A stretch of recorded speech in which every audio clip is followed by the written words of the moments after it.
আসসালামু আলাইকুম। New math মুখ সেতু ইউটিউব চ্যানেলের পক্ষ থেকে সবাইকে স্বাগতম।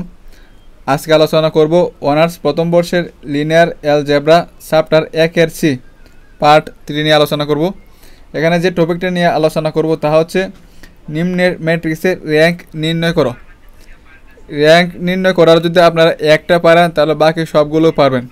এবং র্যাঙ্ক নিয়ে সংজ্ঞা আমি আগেও আলোচনা করছি এই 1-এর সি পার্ট 1-এ, আজকে অঙ্ক দ্বারা দেখাই দেব। আর র্যাঙ্ক নির্ণয় করতে হলে আমাদেরকে ইসানল আকারটা খুব ভালো করে জানতে হবে। আর ইসানল আকারের নিয়ম এবং অঙ্ক নিয়ে আমি আলোচনা করছি। প্লেলিস্টটা চেক করলে 2 নাম্বার ক্লাসে পাবেন ইসানলের নিয়ম, এবং অন্য একটা পার্টে দেখবেন যে আমি ইসানল আকার নির্ণয়ের একটা ক্লাসও দিয়েছি। যারা দেখেন নাই ওই ক্লাসটা দেখে নেবেন, তাহলে আপনাদের র্যাঙ্ক বুঝতেও সুবিধা হবে। তাহলে আমরা এখন এই ম্যাট্রিক্সটা একটা কী করবো, আমরা র্যাঙ্ক নির্ণয় করব। তার পূর্বে আমাদের কী করতে হবে, ইসানল আকারে নির্ণয় করতে হবে। তাহলে আমরা এখন প্রথমে ইসানল আকারে কী করবো, আমরা নির্ণয় করব। তাহলে আমাদের প্রদত্ত ম্যাট্রিক্স এটা দেওয়া আছে, এটা আমরা লিখছি। তাহলে আমাদের ইসানল আকারে নির্ণয় করতে গেলে আমাদের কী করতে হয়, আমরা সারি ইসানল ম্যাট্রিক্স করব। এটা হচ্ছে 1 নাম্বার সারি, এটা 2 নাম্বার সারি, এটা 3 নাম্বার সারি, এটা হচ্ছে 1 নাম্বার কলাম, এটা 2 নাম্বার কলাম, এটা হচ্ছে 3 নাম্বার কলাম। সারি আর কলাম খুব ভালো করে মনে রাখবেন। তাহলে ইসানল ম্যাট্রিক্স করতে গেলে ইসানল করার জন্য এই চিহ্নটাও দিতে হয়, এই চিহ্নটা দিলাম আমি। তারপর ম্যাট্রিক্সে গড়টা আঁকা প্রয়োজন হয়, এটা আঁকলাম। তারপর আমার কি প্রথম যে সারি থাকে, প্রথম সারি যেভাবে থাকে সেভাবে আমাকে রাখতে হয়। দ্বিতীয় নাম্বার কাজ কি, দ্বিতীয় নাম্বার হচ্ছে 2 নাম্বার সারি প্রথম উপাদানটা আমার 0 আনতে হবে। প্রথম উপাদানটা কী করতে হবে, আমাকে 0 আনতে হবে। বাকি যদি 0 হয় সমস্যা নেই, তবে প্রথমটা কী করতে হবে, অবশ্যই 0 করতে হবে। তার মানে কি আমার এখানে 2 নাম্বার সারি কাজ করতে হবে। তো 2 নাম্বার সারি করার জন্য আমাকে 2 নাম্বার সারি আমার পরিবর্তন হবে। 2 নাম্বার সারির জন্য 2 নাম্বার সারি যেহেতু পরিবর্তন হবে, এজন্য লিখছি R2 প্রাইম, মানে 2 নাম্বার সারি আমি পরিবর্তন করব। R2 প্রাইম 2 নাম্বার সারিটা কী করবো, আমরা পরিবর্তন করব। তাহলে পরিবর্তন যদি করতে চাই, 2 নাম্বার সারিটা যদি আমরা পরিবর্তন করতে চাই, তাহলে আমাদের 2 নাম্বার সারি তো আমাদের এটা, মানে এটারে যদি আমরা পরিবর্তন করে যদি আমরা এই আকারে আনতে চাই, তাহলে আমাদের যে কাজটা করতে হবে, R2 prime is equal two R2 plus 2R1। তাহলে R2 এখানে দেখেন -2 আছে, -2 প্লাস 2 ইন্টু R1 কত আমাদের, R1 হচ্ছে কত আমাদের 1। তো এখান থেকে -2 আর এখানে +2 ক্যালকুলেশন করলে কত পাবো, 0 পাবো। এই যে 0 হয়েছে। এখন আমরা এটা নিয়ে কাজ করবো। R2 মানে হচ্ছে কত 2 প্লাস 2 ইন্টু R1 মানে হচ্ছে কত -3। তাহলে এখানে কত পাবো, -6, 3 হচ্ছে -6 প্লাস 4। তো ক্যালকুলেশন করলে আমরা কত পাবো, -4 পাবো।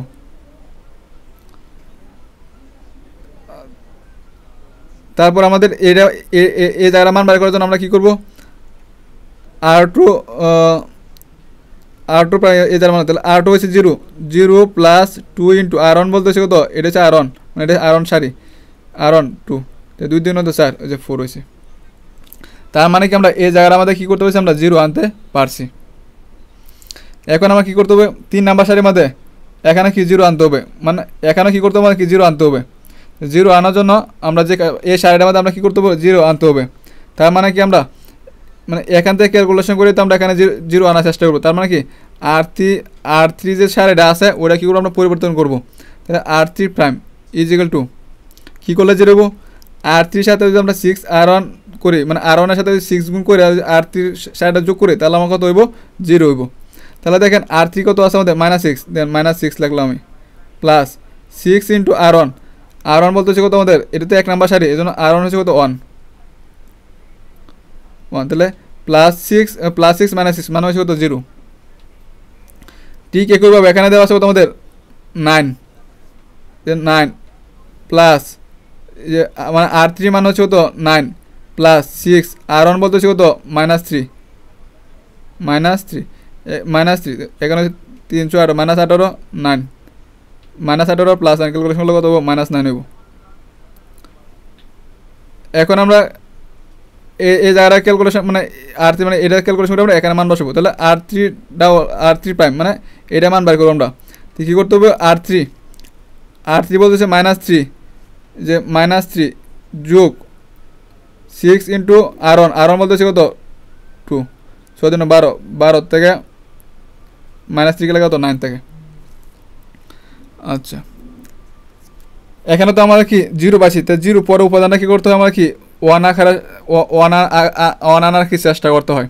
তাহলে দেখেন ওই যে 1 আনতে চাই তাহলে কি এটা এই জায়গার মধ্যে আমরা 1 আনতে চাই তাহলে কি আমার আর টুর পরিবর্তন হবে না, 2 নাম্বার সারি মানে 2 নাম্বার সারি, এই জন্য লিখছি আমরা এখানে R2 প্রাইম। আর 1 নাম্বার সারি যা আছে এটা কিন্তু ঠিক রাখছি R2 মানে R2 প্রাইম দ্বারা আমরা কি করবো -4 দ্বারা ভাগ করবো, -4 দ্বারা দেন এটা যদি -4 দ্বারা ভাগ করি তাহলে কিন্তু 1 হবো। 4 এর যদি আমরা -4 দ্বারা ভাগ করি তাহলে কত হবে -1 হবো। তার মধ্যে এই জায়গার আমাদের 1 হয়ে গেছে। আচ্ছা এতটুকু গেল আমাদের। এবং এখানে যদি আমরা 1 আনার চেষ্টা করি আমাদের এখানে ভাগ যাইতেছে আমাদের ভাগ করতে পারি, তাহলে R3 প্রাইম মানে R3 সারিটা আমরা পরিবর্তন হইব। তো R3 প্রাইম মানে R3 দ্বারা আমরা কি করব, R3 টা আমরা কি করব 9 দ্বারা কি করব -9 দ্বারা কি করব ভাগ করব। তাহলে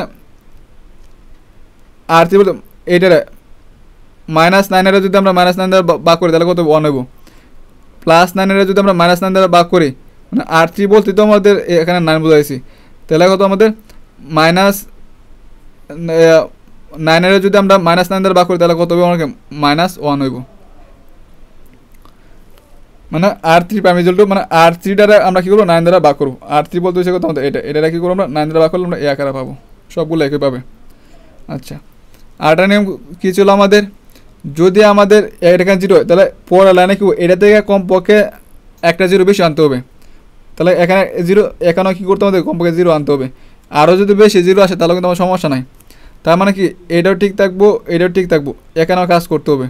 তাহলে এখানে 0 আনার জন্য আমরা কি করব মানে R3 মানে 3 নাম্বার সারি পরিবর্তন হবে, এই জন্য হচ্ছে R3 prime equal to R3 মানে 3 নাম্বার সারি থেকে আমরা যদি 2 নাম্বার সারি বিয়োগ করি তাহলে কি হইব 3 নাম্বার থেকে মানে 0 থেকে 0 বাদ দিলে 0, 1 থেকে 1 বাদ দিলে 0, -1 থেকে -1 বিয়োগ করলে কত হবে আমাদের 0 হবে, -1 -1 0 হবে। তার মানে কি এখানে একটা 0 ছিল এখানে কিন্তু 2টা বা 2 এর অধিক হয়েছে, সমস্যা নাই, কমপক্ষে 2টা 0 আনতেই হইতো, বেশি বার আসছে আমাদের সমস্যা না, আরও বেশি ভালো হয়েছে। আচ্ছা তারপর কি ইয়া প্রদত্ত ম্যাট্রিক্সের সারি ইসানুল আকার, এটা কি ম্যাট্রিক্সের কিন্তু সারি ইসানুল আকার। আর এটা কিন্তু আমাদের রো রিডিউস ইসানুল ম্যাট্রিক্স হয়েছে না, কেন হয়েছে না, কারণ এটা যদি আমাদের একটা যে উপাদান হয় লিডিং উপাদান হয় উপরের মানগুলো কিন্তু 0 না, উপরের মানটা কি 0 না মানে কলাম বরাবর 0 না, তার মানে রো রিডিউস ইসানুল হয়েছে না, তো এটা কি ইসানুল হয়েছে, ইসানুল আকার হয়েছে। এখন আমাদের প্রশ্নের মধ্যে কী ছিল নির্ণয় করার জন্য র্যাঙ্ক নির্ণয় করার জন্য, র্যাঙ্ক কীভাবে নির্ণয় করবো, র্যাঙ্ক নির্ণয় যেহেতু আমরা সারি ইসানুল নির্ণয় করি তাহলে আমরা সারি বরাবর কল্পনা করব। দেখেন এখানে অশূন্য সারি হচ্ছে দুইটা অশূন্য সারি, মানে এগুলো মধ্যে পুরা মানগুলো শূন্য না, তাহলে অশূন্য সারি হচ্ছে কত 2টা, এই জন্য ম্যাট্রিক্সের র্যাঙ্ক হচ্ছে কত 2। অশূন্য মানে শূন্য না, মানে পুরা মানগুলো শূন্য নয়, তো কটা সারির মধ্যে আছে 2টা সারির মধ্যে, এই জন্য র্যাঙ্ক হচ্ছে কত আমাদের 2।